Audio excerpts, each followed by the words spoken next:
নমস্কাৰ এই মুহূৰ্তত আহি পৰিছে সন্ধিয়াৰ কেইবাটাও বিগ ব্ৰেকিং নিউজ। আজি হৈছে 4 মে। গোটেই অসম তথা ভাৰতৰ বিভিন্ন প্ৰান্তৰ পৰা যুগুত হৈছে কেইবাটাও গুৰুত্বপূৰ্ণ খবৰ। এনেবোৰ খবৰ নিতৌ পাই থাকিবলৈ চেনেলটো সাবস্ক্ৰাইব কৰি ভিডিঅ'টো এটা লাইক কৰিবলৈ নাপাহৰিব। আজিৰ আমাৰ প্ৰথমটো খুবেই গুৰুত্বপূৰ্ণ খবৰ হৈছে অসমবাসীৰ বাবে এটা ডাঙৰ খবৰ।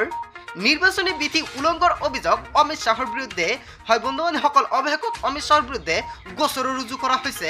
এই মুহূৰ্তে অসমবাসী ৰাজীৱ জনাইছে আমাৰ প্ৰথমটো খুবেই বিগ পলিটিকেল আপডেট। গৃহমন্ত্ৰী অমিত শাহৰ বিৰুদ্ধে নিৰ্বাচনী আচৰণ বিধি উলংঘন কৰাৰ অভিযোগ উত্থাপিত হৈছে। নিৰ্বাচনী আচৰণ বিধি উলংঘন কৰাৰ অভিযোগৰ পিছতেই গোচৰ ৰুজু কৰা হৈছে। নিৰ্বাচনী প্ৰচাৰৰ কাৰ্যত শিশুক ব্যৱহাৰ কৰাৰ অভিযোগ উত্থাপিত। তেলেংগানাৰ কংগ্ৰেছ উপসভাপতিয়ে তৰিছে এই গোচৰ। উপসভাপতি নিৰ্জন ৰেড্ডিয়ে 1 মেত দাখিল কৰিছিল অভিযোগ দাখিল কৰাৰ পিছতে হায়দৰাবাদত অমিত শাহৰ বিৰুদ্ধে গোচৰ ৰুজু। গৃহমন্ত্ৰী অমিত শাহৰ বিৰুদ্ধে নিৰ্বাচনী আচৰণ বিধি উলংঘন কৰাৰ বাবে অভিযোগ উত্থাপিত হৈছে। হয় বন্ধুসকল, এটা ডাঙৰ খবৰ, এটা গুৰুত্বপূৰ্ণ খবৰ মুকলি আহিছে। তাৰপিছত অসমবাসীৰ ৰাজীৱ জনাইছে আমাৰ 2 নম্বৰটো খুবেই গুৰুত্বপূৰ্ণ খবৰ, লগতে এটা ডাঙৰ খবৰ।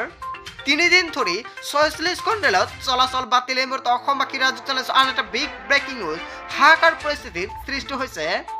3 দিন ধৰি 46খন ৰেলৰ চলাচল বাতিল কৰা হৈছে। প্ৰতিদিনে প্ৰায় 200খন ৰেল চলাচলত সমস্যা। 100টাকৈ পথ সলনি কৰি দিয়া হৈছে ৰেলত চলাচলৰ। ৰেল ষ্টেচনতে 3 দিন ধৰি অপেক্ষা কৰিছে যাত্ৰীয়ে। কৃষক আন্দোলনৰ হুংকাৰৰ পিছতেই বাতিল ৰেল চলাচল। পাঞ্জাবৰ পৰা দিল্লী অভিমুখী 46খনৰ ৰেল অচল হৈ পৰিছে।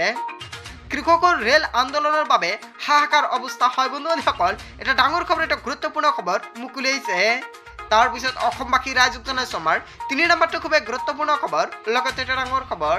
গুৱাহাটীত 3 দিনৰ বাবে ড্ৰাই ডে। 5 মে বিয়লি 5 বজাৰ পৰা 7 মেৰ বিয়লি 5 বজালৈকে ড্ৰাই ডে ঘোষণা কৰা হৈছে। গুৱাহাটীত 3 দিনৰ বাবে ড্ৰাই ডে।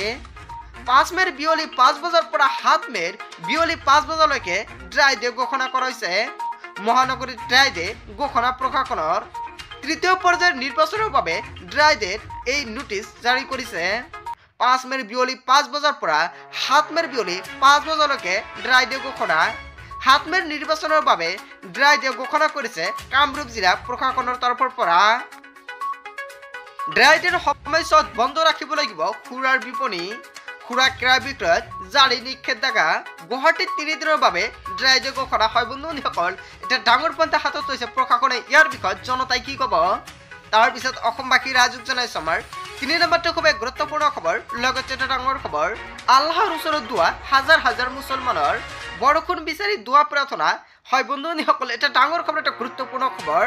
নেদেখাজনৰ ওচৰত দোৱা প্ৰাৰ্থনা কৰিছে লাখ লাখ মুছলমানে।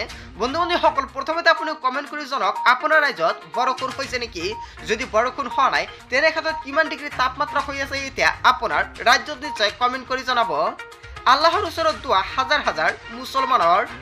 বৰষুণ বিচাৰি সমূহীয়া নামাজ হাজাৰ হাজাৰ মুছলমানৰ। দক্ষিণ হালমাৰা বিভিন্ন ঠাইত হাহাকাৰ ৰাইজৰ। বৰষুণ নোহোৱাৰ বাবে মৰুভূমি সদৃশ্য হৈ পৰিছে খেতি পথাৰ। উৎকট গৰমত থাকিব পৰা নাই এতিয়া ৰাইজে। জলবায়ুৰ পৰিৱৰ্তন আৰু অনাবৃষ্টিয়ে কিহৰ ইংগিত দিছে, এনেকুৱাকৈ এতিয়া প্ৰশ্ন উত্থাপন কৰিছে মুছলমান ৰাইজসকলে। জলবায়ু পৰিৱৰ্তনে দেশত ভয়াৱহ দুৰ্যোগৰ ইংগিত দিছে নেকি? মংগল কামনা কৰি দোৱা প্ৰাৰ্থনা দক্ষিণ হালমাৰাবাসীয়ে। টুমনি ফকিৰগঞ্জ পেৰাবিটাত হাজাৰ হাজাৰ মুছলমানৰ সমূহীয়া দোৱা। বৰষুণ বিচাৰি দোৱা প্ৰাৰ্থনা নেদেখাজনৰ ওচৰত। হয় বন্ধুসকল, অভিষেকত আল্লাহৰ ওচৰত দোৱা বিচাৰিছে বৰষুণৰ বাবে। যদি আপোনাৰ অঞ্চলত এনেকুৱাকৈ সমস্যাৰ সৃষ্টি হৈছে তেনেক্ষেত্ৰত নিশ্চয় আপুনি কমেণ্ট কৰি জনাব। তাৰপিছত অসমবাসী ৰাজীৱ জনাইছে আমাৰ 5 নম্বৰটো খুবেই গুৰুত্বপূৰ্ণ খবৰ, লগতে এটা ডাঙৰ খবৰ। চৌদিশৰ পৰা এতিয়া বিপদৰ সন্মুখীন হৈছে ইজৰাইলে। চৌদিশৰ পৰা বিপদৰ সন্মুখীন হ'ল ইজৰাইল। প্ৰায়বোৰ দেশে এতিয়া ইজৰাইলক দিছে সকিয়নি। স্বাধীন পেলেষ্টাইনৰ পক্ষ থিয় দিছে ভাৰতে। ভাৰতে ৰাষ্ট্ৰীয় সংঘত বিচাৰিছে স্বাধীন পেলেষ্টাইন। তুৰ্কীয়ে ব্যৱসায়িক কাৰ্যকলাপ নিষিদ্ধ কৰিছে ইজৰাইলত। আমেৰিকা যুক্তৰাষ্ট্ৰৰ শিক্ষাৰ্থীয়ে ফ্ৰী পেলেষ্টাইনৰ দাবীত সাব্যস্ত কৰিছে প্ৰতিবাদ। হয় বন্ধু বান্ধৱীসকল অৱশেষত চৌদিশৰ পৰা বিপদৰ সন্মুখীন হৈছে ইজৰাইলে। হয় বন্ধু বান্ধৱীসকল এটা বিগ আপডেট গুৰুত্বপূৰ্ণ খবৰ মোক ওলাইছে, ইয়াৰ বিষয়ত আপুনি কি ক'ব? বন্ধু বান্ধৱীসকল গোটেই অসম তথা ভাৰতৰ বিভিন্ন প্ৰান্তৰ পৰা এইখিনি সৰু কেইটামান গুৰুত্বপূৰ্ণ খবৰ যুগুত হৈছিলে। ভিডিওটি ভাল লাগিলে লাইক কমেণ্ট শ্বেয়াৰ কৰিব আৰু যদি এতিয়ালৈকে চেনেলটি ছাবস্ক্ৰাইব কৰা নাই তেন্তে চেনেলটি ছাবস্ক্ৰাইব কৰিবলৈ নাপাহৰিব। লগতে যদি ফেচবুক পেজৰ পৰা চাই আছে আপুনি নিশ্চয় ফেচবুক পেজটো ফলো কৰি দিব। So thank you for watching full video.